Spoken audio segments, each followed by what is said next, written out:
A continuación hablaremos sobre la arquitectura visigoda. Surge en la península ibérica entre los siglos VI y VIII, ¿no? Aparece después de la caída del Imperio Romano.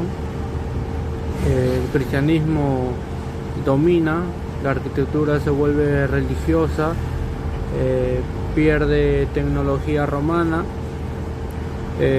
Sus construcciones son más simples y pesadas. Bueno, es una arquitectura con menos técnica, pero más intención simbólica. La arquitectura visigoda nace tras la caída de Roma, en un contexto de pérdida de técnica y cambio social. Esto genera construcciones más simples y pesadas, mientras el cristianismo orienta el espacio hacia lo espiritual e interior. Es una arquitectura de transición donde forma responde a la limitación y no al avance. La arquitectura visigoda se caracteriza por un lenguaje formal basado entre la relación masa y espacio. A diferencia de otras arquitecturas más abiertas, aquí predomina el muro sobre el vacío, generando espacios interiores más contenidos y compactos. En primer lugar, se observa la masa dominante. Los muros son más gruesos y continuos, los vanos son pequeños y escasos, por lo que el lleno predomina sobre el vacío, ¿no? Transmitiendo una sensación de solidez y estabilidad. Además, las proporciones del espacio son de baja altura. En sí, los espacios no buscan monumentabilidad, sino que se perciben comprimidos, generando así una sensación de recogimiento e interioridad. Finalmente, la forma de los vanos tiende a cerrar visualmente el espacio, haciendo así que éste se perciba más profundo y contenido. Dentro de este lenguaje formal, el arco de herradura se convierte en un elemento clave, ya que no solo es estructural, sino que forma parte de la percepción del vacío.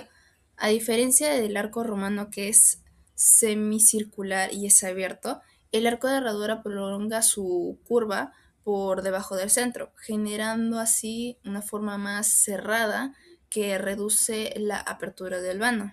A diferencia formal, tiene una consecuencia espacial clara, mientras que el arco romano, sus espacios son abiertos y continuos. El arco de herradura produce espacios más profundos, contenidos con mayor sensación de interioridad. Además, esta forma no es solo decorativa, sino que refuerza el carácter estructural del edificio, enfatizando así el cierre del espacio. En conjunto, el arco de herradura define una arquitectura donde la forma, la estructura y la experiencia espacial están completamente integradas. Ok, la arquitectura visigoda se caracteriza por ser principalmente religiosa y mantener una unidad de estilo con ciertas variaciones, donde los espacios interiores se organizan de manera jerárquica, para separar al clero, monjes y fieles, incluso por género. Mediante compartimentaciones predominan las plantas basilicales de 3 naves con pilares o columnas y cubiertas planas de madera, aunque también se desarrollan plantas de cruz griega y combinaciones mixtas con cruz latina que evidencian influencia bizantina, como se observa en los ejemplos como San Juan de Baños, Santa Comba de Bande y San Pedro de la Nave. En cuanto a su sistema constructivo, presentan una organización técnica clara basada en el uso de sillería bien escuadrada, sin mortero, arcos de herradura y de medio punto ligeramente eh, peraltadas, sistemas de abovedamiento en cañón para capillas y ábsides, columnas monolíticas reutilizadas con capiteles clásicos y una iluminación limitada mediante vanos pequeños tipo saetera que generan interiores oscuros, consolidando así un lenguaje arquitectónico, sobrio, funcional y simbólicamente estructurado. Bien, como caso base hemos elegido la iglesia de Santa Comba de Bande, el cual viene siendo un ejemplo bastante representativo de la arquitectura visigoda. Esta iglesia se encuentra ubicada en España, específicamente en la región de Galicia, dentro de la provincia de Ourense, en un entorno rural en el valle del río Limia. Esta ubicación es muy importante porque refleja ese carácter más aislado y religioso que tenían este tipo de edificaciones. En cuanto a su contexto histórico, se sabe que el edificio ya existía hacia el año 675, lo que nos indica que pertenece a una fase bastante temprana de la arquitectura visigoda. Más adelante, en el año 872, se documenta una restauración vinculada a la repoblación cristiana, la cual permitió recuperar el edificio y así poder mantener su uso a lo largo del tiempo. Finalmente, entre los siglos 8 y 9, se consolidó su configuración. Es la que vemos actualmente. Esta mostraba ya una transición hacia etapas posteriores como el prerrománico. Y hoy en día, además de ser un monumento histórico, la iglesia sigue teniendo un uso, ya que actualmente se realizan visitas turísticas, actividades culturales e incluso algunos eventos religiosos, lo que permite que el espacio siga activo dentro de su contexto. Análisis arquitectónico de la iglesia de Santa Comba de Bande. Esta arquitectura se organiza a partir de una planta que tiene la forma de una cruz griega, el cual genera un equilibrio estructural radial donde las cargas se distribuyen hacia los cuatro lados y se concentran en un crucero. El crucero actúa como un nodo estructural. Por ello, la forma en cruz no solo vendría a ser simbólica, sino también actuaría como un mecanismo de estabilidad. Distribución espacial. A partir de la base en cruz griega, el espacio se jerarquiza claramente desde el acceso al público hacia el presbiterio elevado, donde el brazo oriental concentra lo sagrado, evidenciando así un control directo del uso y del ritual. El sistema constructivo.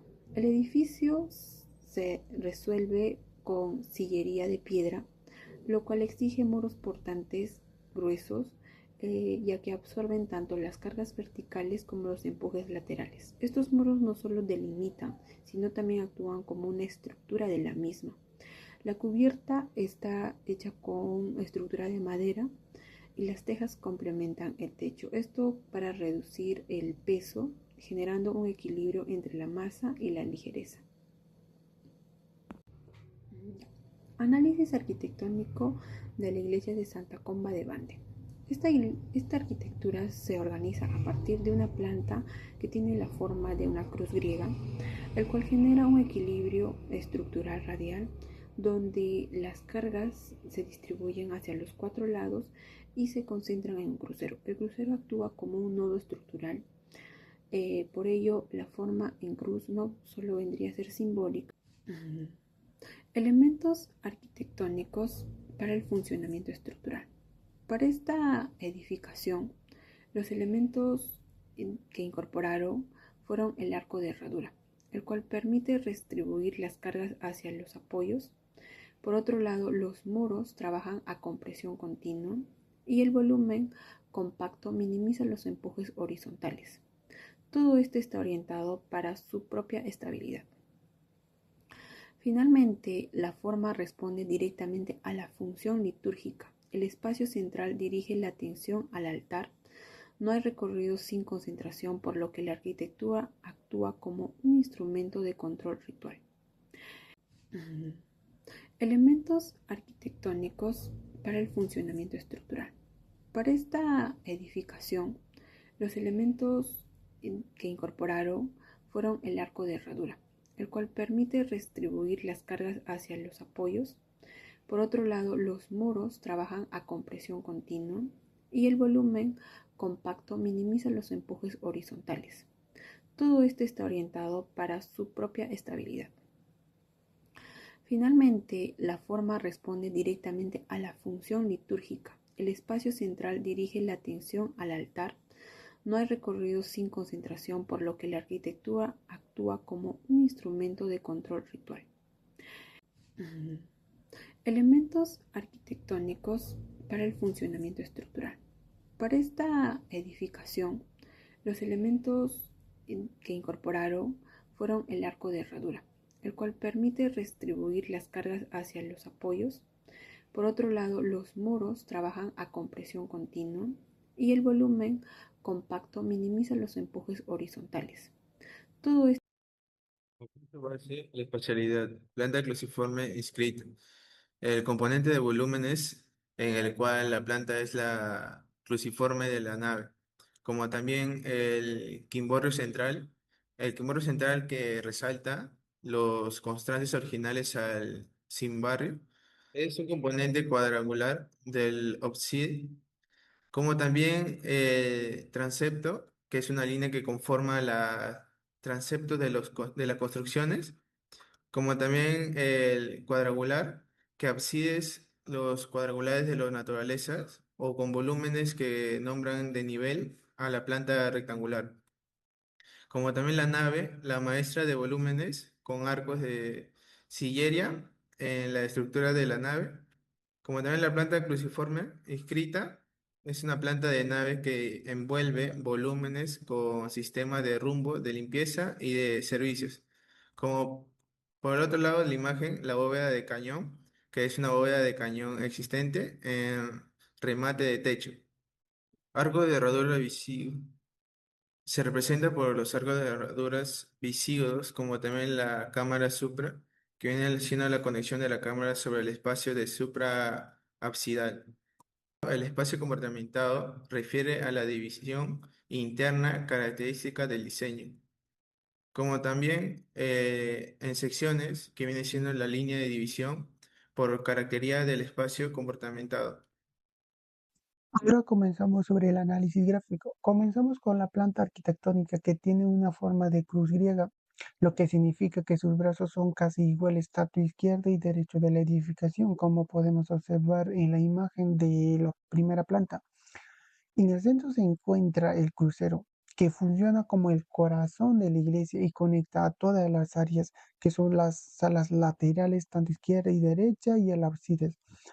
Esa organización busca el equilibrio perfecto y una estructura compacta hecha de piedras del local o del lugar. Ahora pasamos sobre el recorrido del usuario. La entrada es un solo eje directo que nos lleva desde el exterior hacia lo más sagrado de la edificación, ¿no? Al caminar atravesamos un arco de herradura, que es el elemento más famoso en este estilo. Y pasamos junto a unas columnas que son las corintias, que son históricas, y un camino diseñado para el visitante. Siento una transición clara desde el mundo exterior hacia el interior, ¿no? Cómo es el cambio drástico, ¿no? Ahora pasamos a analizar la zona principal. Vemos un contraste claro. El exterior es robusto y sólido como una pequeña fortaleza de piedra, como se puede observar en la imagen. El acceso sirve como el punto de inicio que nos introduce a una nave principal que organiza todos los espacios interiores.